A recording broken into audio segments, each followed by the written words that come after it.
Welcome back to online classes. In this beautiful time, I wanted to capture your thoughts to the session 8 of learning the chapter, the demographic structure of the Indian society. In the last session, session 7, the global influenza pandemic of 1918-1919 was the last topic we were discussing. I believe that all my dear students are reading the book and learning it, comprehending it. You are making your own notes so that your learning will be perfect. You can also contribute much to your learning. Today, we can learn from the page number 19. There are 3 paragraphs are there. We can discuss each paragraph. First paragraph says that Indian societies underwent social changes, and this is called transition. Indian societies underwent transitions. Because of that, there occurred the standard living. This was achieved by massive vaccination, supply of nutritious food, and sanitation works. These are the actions which gave birth to welfare to the people in our society. Next point is that when we compare the diseases which occurred in the past and in the present, we can see that in the past, diseases like malaria, tuberculosis, and diarrhea, which is occurring in the present also. But when we compare, we can understand that in the past, the diseases took more life of the people. In the present, because of the medical, what we can say, proper medical supply, proper vaccination facilities, because of that, the death rate declines. In the past, our society was not so improved by means of what we can say lack of awareness. The state also did not practice proper administration. Because of that, in the past, there were more number of death. And next point we can see is that in 1994, in Surat, Surat is one of the famous places in India. There we can see epidemic plague. This epidemic plague occurred in Surat in 1994. A lot of people suffered. And in 2006, some of the societies in India, there took place the dengue and chikungunya. These are the, what we can say, epidemic disease, which what we can say, victimized many of the people in our society. What I wanted to tell you is that in the past or in the present, we can see the, what we can say, occurring of diseases. But in the past, the diseases were not so controlled. Today, we achieved some of the things. By means of that, we can control the diseases and reduce, what we can say, the death rate. This next paragraph says that famine. Famine means what? Scarcity of food. The scarcity of food causes mortality. When they are not having nothing to eat, starvation happens. When they don't have anything to eat, people may die. So, famine is the root cause of death, mortality. Then, famine is caused by poverty. The people who belong to poor families, they may not have money to buy food, which causes famine, and also malnutrition, lack of nutritious food. These are the causes of famines. And the famine is also what we can say caused by inadequate agricultural production. If there is no much agricultural production which can cause scarcity of food, the inadequate agricultural production is caused by the variation in rainfall in some of the Indian societies. Some of the agricultural areas, there are variations in rainfall which causes the inadequate agricultural production. Then, when we study, we have to understand one thing is that every state, every country has to take care of the people who are living in the country. Every country should make sure that the people are getting transportation facilities, the people are getting communication facilities, so that the standard of living will be increasing. Because of that, we can convert a societies from backward to what we can say achieve standard of living.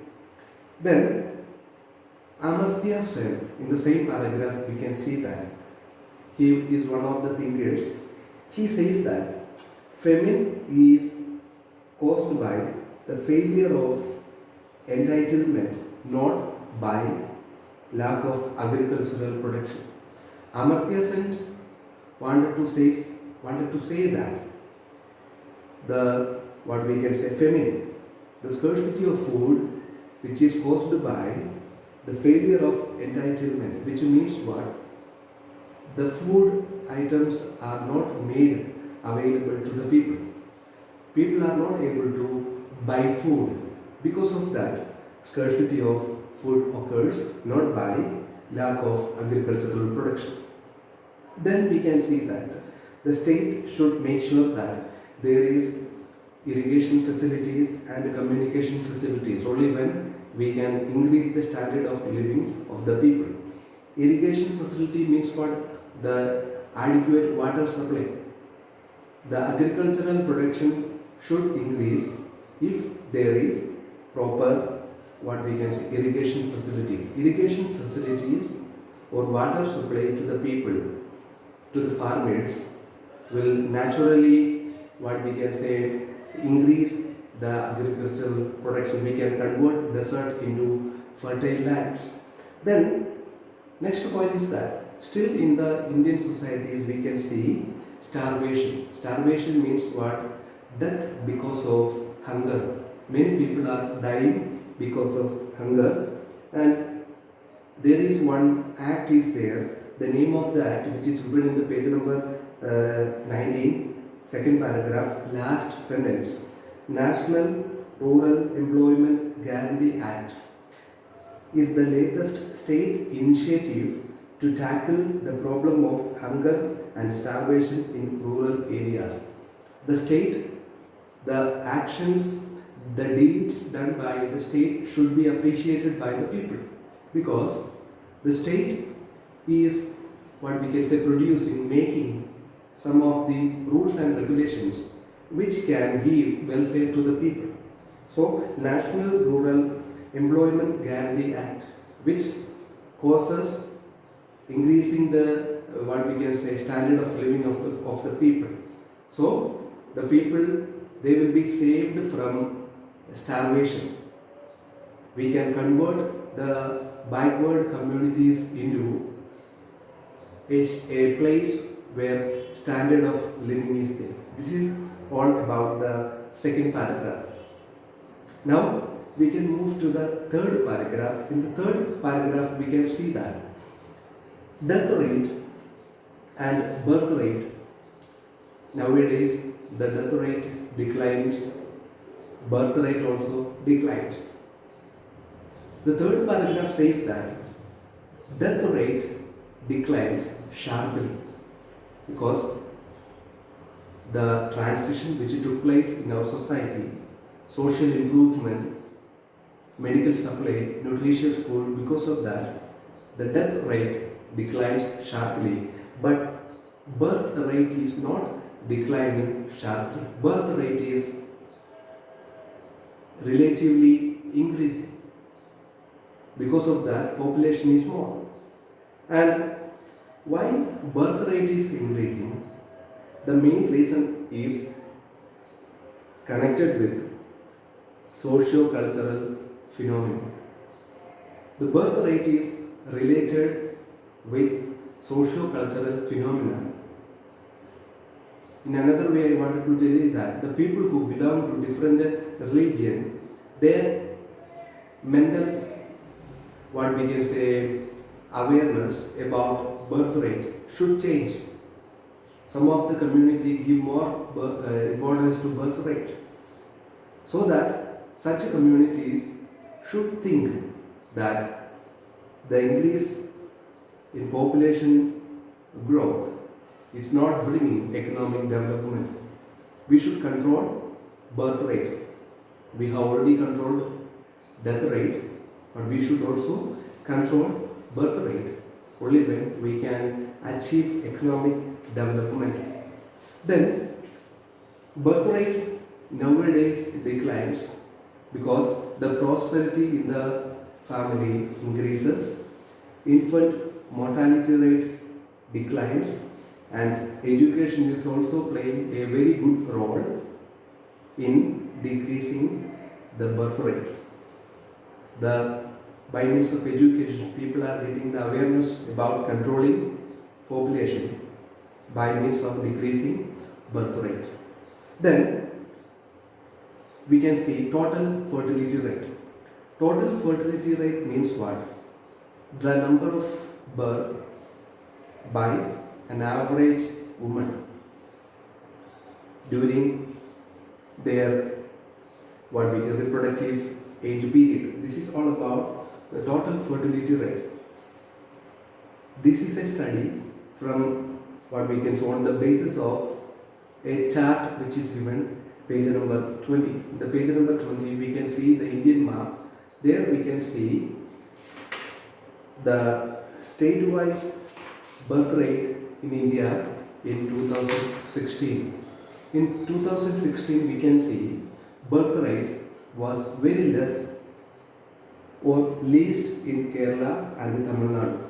The birth rate or the total fertility rate was very less in Kerala and Tamil Nadu. What was the problem?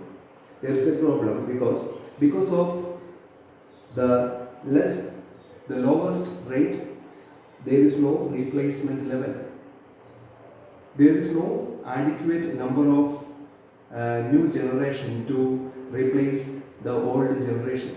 In Kerala and Tamil Nadu, the social statistics says that an average woman can only produce 1.7 children. Because of that, there occurs the lack of replacement level. The new generation is not able to replace the old generation. Then, because of this, we can see that in the future, population growth will be very less in these states. They are Kerala and Tamil Nadu. In the same page, we can see that there are states like Himachal Pradesh, West Bengal, then what we can say Maharashtra, Karnataka. These are the states. There are also the low fertility rate. Growth of population is very less. Then there are some states like Rajasthan, then Uttar Pradesh, then Madhya Pradesh, Bihar. There are high fertility rate is there. In Rajasthan, an average woman gives birth to 3.3 children. Uttar Pradesh, we can see 3.7, then Madhya Pradesh 3.3 and Bihar 3.9. These are the states where high fertility rate is there. When we study that about the SRS bulletin, it is given in the page number 19, last part. And SRS means what? Sample Registration System. According to this survey, we can see that The highest birth rate in India is of what we can say 22 point what we can say 4. 22.4 is the total birth rate, and in this 22.4 is from rural birth rate and 17.3 is from urban birth rate. And among the states, Uttar Pradesh is having the highest birth rate, that is 26.7, and Bihar is having the second most highest birth rate, that is 26.3. And these are the states, when we combine the population, the birth rate from these states, we can say that towards 2026, the half of the population, 50% of population will be contributed from these states. Towards up to the 2026, there is what we can say something, this is a prediction, this is a kind of statement which is made on the basis of the present what we can say detail. Here we can say that according to that, the total population will be what we can say contributed, and half of it will be contributed by Uttar Pradesh and Bihar. And what about Uttar Pradesh? The 1/4 of, that is 22% of total population will be contributed by Uttar Pradesh alone. And chart 3, page number 21, we can see that the relative contribution to population growth from different regional groupings of state. We can see there what we can say different regional groupings and contribution to population growth. There also we can study, and by means of this we can make a conclusion to these paragraphs.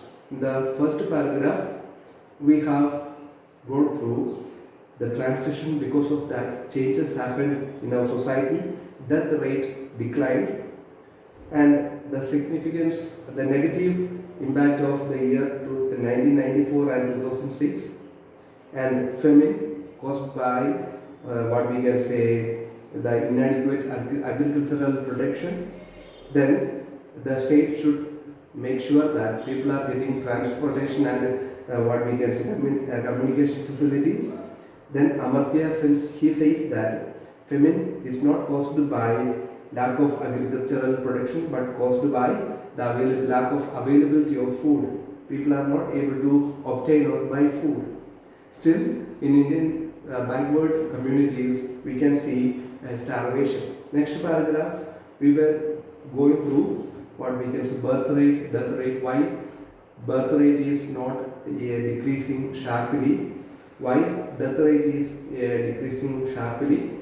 Then total fertility rate, Kerala and Tamil Nadu lowest, and some of the states like Rajasthan, then Bihar, their highest fertility rate is there. And then SRS bulletin, and it is what we can say saying that what about India's population on the basis of the contribution from different states. Uttar Pradesh and Bihar, they have contribution highest to the Indian population towards 2026. This is all about today's session 8 of learning this chapter. I request you to write some of the questions. First question: what is the meaning of famine? What is the meaning of famine? And how is it caused? How is it caused? Next one: what do you mean by total fertility rate? What is the proportion of total fertility rate of different states? Last question: what are the things which can bring welfare to the people in India? What are the things which can bring welfare to the people in India? This is all about the session 8. I request my dear students to go through the chapter, read the chapter, answer the questions. God bless you. Thank you.